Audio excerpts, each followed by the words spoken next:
नमस्कार, बहुत स्वागत है आपका। फाल्गुन माह के शुक्ल पक्ष की एकादशी को रंग भरी एकादशी या आमलकी एकादशी कहते हैं। इस दिन भगवान श्री हरि और शिव पार्वती की भी खास पूजा की जाती है, यानी भगवान शिव माँ पार्वती की।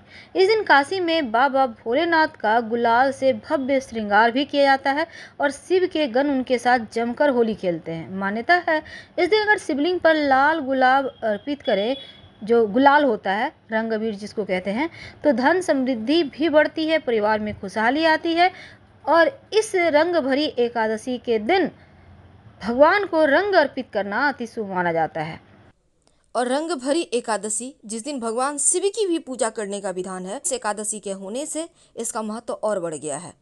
तो भगवान श्री हरि विष्णु को समर्पित ये महा एकादशी के बारे में पद्म पुराण में कहा गया है कि भगवान विष्णु के साथ साथ आंवले की भी पूजा होगी, आंवले के वृक्ष की भी पूजा होगी। और पद्म पुराण में ये भी कहा गया है कि आंवले का वृक्ष भगवान विष्णु को अति प्रिय है। हिंदू धर्मशास्त्र के अनुसार भगवान विष्णु ने आंवले को आदि वृक्ष के रूप में प्रतिष्ठित किया था और ऐसा माना जाता है आंवले का वृक्ष के हर अंग में भगवान विष्णु का वास होता है। अब अमलकी एकादशी के दिन श्री हरि के साथ साथ आंवले के वृक्ष की भी पूजा होती है।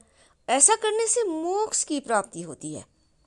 इस दिन अगर आप व्रत रखते हैं, विधि विधान से व्रत रखकर पूजा करते हैं, तो सभी प्रकार की मनोकामनाएं पूर्ण होती है और इस व्रत के प्रभाव से व्यक्ति के सारे दुख दूर हो जाते हैं, घर में सुख शांति आती है। हिंदू धर्मशास्त्रों में गाय का चूंकि विशेष महत्व है और गाय में 33 कोटि देवताओं का वास माना गया है। गाय को माँ कहा जाता है हमारे धर्म में, और चूंकि गाय में 33 कोटि देवताओं का वास है, अगर आप गाय की सेवा करते हैं तो सारे देवता का आशीर्वाद मिलता है। तो अमलकी एकादशी के दिन आप गाय को केला खिलाएं। जब आप केला खिलाएं तो जरूरी नहीं है कि आपको बहुत सारा केला खिलाना है, एक ही केला खिला दें। आपके जीवन के कष्ट मिटेंगे, समस्याएं दूर होगी। तो अमलकी एकादशी के दिन अगर हम ब्रह्मांड पुराण में की माने तो मानधाता और वशिष्ठ संवाद में फाल्गुन मास के शुक्ल पक्ष की अमलकी एकादशी का महात्म का वर्णन है। एक बार मानधाता जी ने वशिष्ठ जी से प्रार्थना की, हे ऋषिवर, यदि आप मुझ पर प्रसन्न हैं, मुझ पर यदि आपकी कृपा है, तो आप कृपा करके मुझे ऐसा व्रत बतलाइए जिसका पालन करके मुझे वास्तविक कल्याण की प्राप्ति हो। इसके उत्तर में वशिष्ठ जी ने प्रसन्न चित्त होकर कहा, हे राजन, मैं आपको शास्त्रों के एक गोपनीय रहस्यपूर्ण और बड़े ही कल्याणकारी व्रत की कथा सुनाता हूँ, जो समस्त प्रकार के मंगल को देने वाले हैं। हे राजन, इस व्रत का नाम अमलकी एकादशी व्रत है और यह व्रत बड़े बड़े पापों का नाश करने वाला, 1000 गाय के पुण्य का दान का पुण्य का फल देने वाला और मोक्ष प्रदान करने वाला है। पुराने समय में वैदिश नाम के नगर में ब्राह्मण, क्षत्रिय, वैश्य और शूद्र वर्ण के लोग बड़े ही सुखपूर्वक निवास करते थे। वहाँ के लोग स्वाभाविक रूप से स्वस्थ और हिष्ट-पुष्ट थे। हे राजन, उस नगर में कोई भी मनुष्य पापात्मा या नास्तिक नहीं था।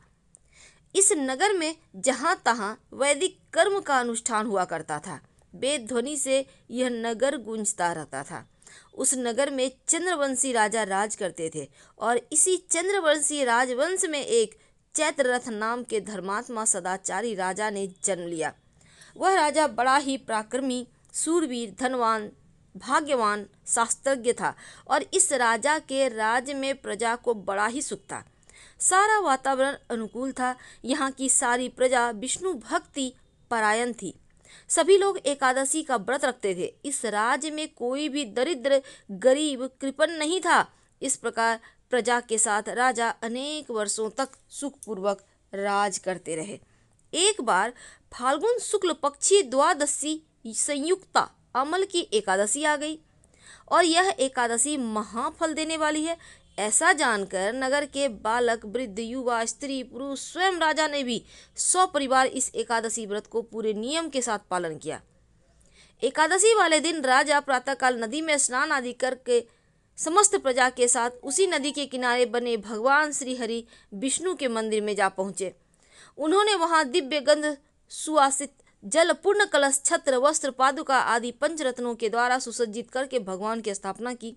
इसके बाद धूप दीप प्रज्वलित करके आमलकी अर्थात आंवले के साथ भगवान श्री परशुराम जी की पूजा की और अंत में प्रार्थना की, हे परशुराम, हे रेणुका के सुखवर्धक, हे मुक्ति प्रदाता, आपको नमस्कार है। हे आमलकी, हे ब्रह्मपुत्री, हे धात्री, हे पापनाशिनी, आपको नमस्कार है। आप मेरी पूजा स्वीकार करें। इस प्रकार राजा ने अपनी प्रजा के व्यक्तियों के साथ भगवान श्री हरि विष्णु, भगवान परशुराम जी की पवित्र चरित्र गाथा श्रवण कीर्तन स्मरण करते हुए एकादशी की महिमा सुनते हुए रात्रि जागरण भी किया। उसी शाम एक शिकारी शिकार करता हुआ वहां पर आ पहुंचा।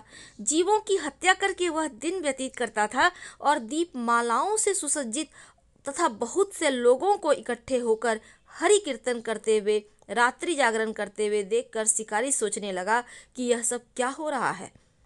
शिकारी के पिछले जन्म के पुण्य का उदय होने पर ही वहां एकादशी व्रत करते हुए भक्तजनों का उसने दर्शन किया। कलश के ऊपर विराजमान भगवान श्री दामोदर जी का उसने दर्शन किया और वहां बैठकर भगवान श्री हरि की चरित्र गाथा श्रवण करने लगा। भूखा प्यासा होने पर भी एकाग्र मन से एकादशी व्रत के महात्म्य की कथा और भगवान श्री हरि की महिमा श्रवण करते हुए उसने भी रात्रि जागरण किया। सुबह होने पर राजा अपनी प्रजा के साथ अपने नगर को चला गया और शिकारी भी अपने घर वापस आ गया और समय पर उसने भोजन किया। कुछ समय के बाद जब उस शिकारी की मृत्यु हो गई तो अनायास एकादशी व्रत का पालन करने, एकादशी की तिथि में रात्रि जागरण करने के प्रभाव से उस शिकारी ने दूसरे जन्म में विशाल धन संपदा, सेना, सामंत, हाथी, घोड़े, रथों से पूर्ण जयंती नाम की नगरी में विदुरथ नामक राजा के यहाँ पुत्र के रूप में जन्म लिया। सूर्य के समान पराक्रमी, पृथ्वी के समान क्षमाशील, धर्मनिष्ठ, सत्यनिष्ठ और अनेकों सद्गुणों से युक्त होकर भगवान विष्णु की भक्ति करता हुआ और 1,00,000 गांवों का आध्यात्म करता हुआ जीवन बिताने लगा। बड़ा दानी था। इस जन्म में उसका नाम वसुरथ था। एक बार वह शिकार करने के लिए वन में गया और मार्ग भटक गया। वन में घूमते घूमते थका हारा, प्यास से व्याकुल अपनी बाहों का तकिया बनाकर जंगल में सो गया। उसी समय पर्वतों में रहने वाले मल्लेच्छ यवन सोए हुए राजा के पास आकर राजा की हत्या की चेष्टा करने लगे। वे राजा को शत्रु मानकर उसकी हत्या करने पर तुले थे। उन्हें कुछ ऐसा भ्रम हो गया कि यह व्यक्ति है जिसने हमारे माता पिता, पुत्र पौत्र आदि को मारा था और इसी कारण हम जंगल में खाक छान रहे हैं। परंतु आश्चर्य ये कि उन लोगों द्वारा फेंके गए अस्त्र शस्त्र राजा को न लग के इधर उधर गिर जाते थे। अब राजा को खरोच तक नहीं आई।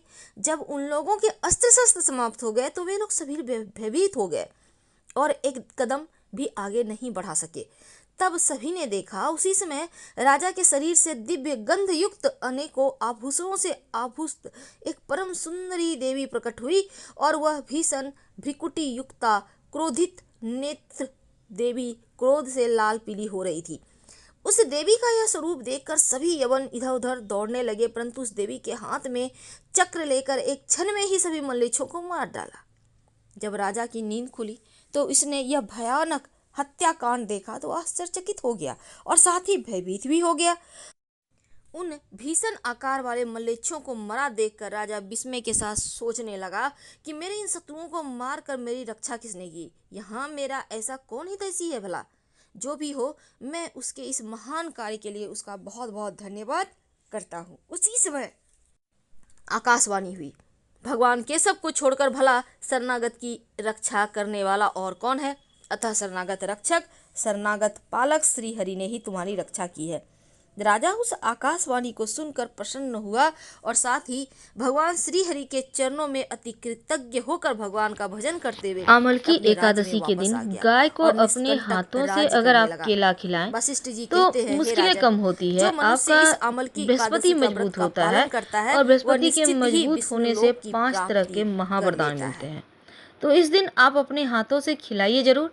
वैसे आप श्री हरि को अर्पित करने के बाद खिलाएं, एक केला उसमें से लेकर तो ज़्यादा अच्छा है।